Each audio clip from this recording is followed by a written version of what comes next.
An ISA, or individual savings account, is a way of saving without paying tax.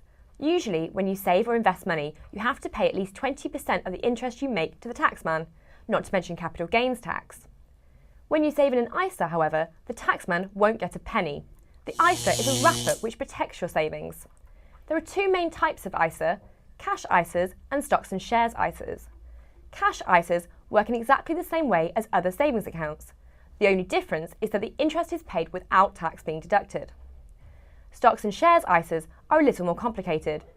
As the name suggests, you can invest in individual stocks and shares, but also other investments such as funds or government bonds.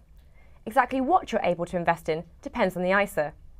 If you get your ISA from a high street bank, for example, they will often restrict you to investing in their funds.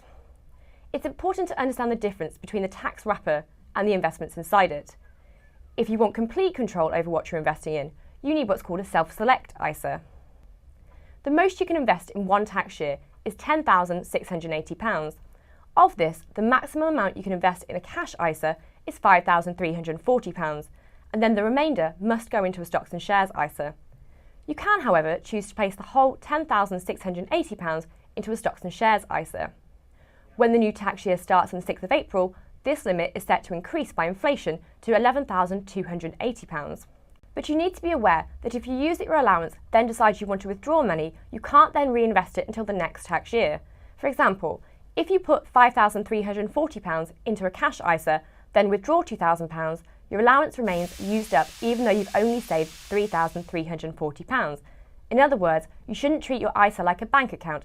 It's designed for long-term savings. As with all good things, there are some rules. Rule number 1.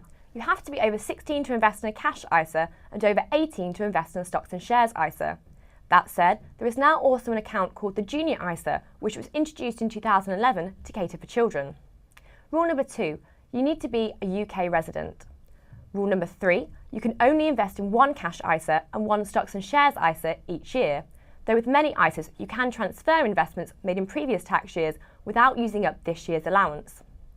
If you use up your ISA allowance each year, you can potentially save yourself tens of thousands of pounds that would otherwise be lost to the taxman. And unlike a pension, you can still access the money if you need it before you retire. But once the tax year ends, you've lost any unused allowance for good. If you're not sure what you should be investing in, our Lolly investment guides are a great starting point.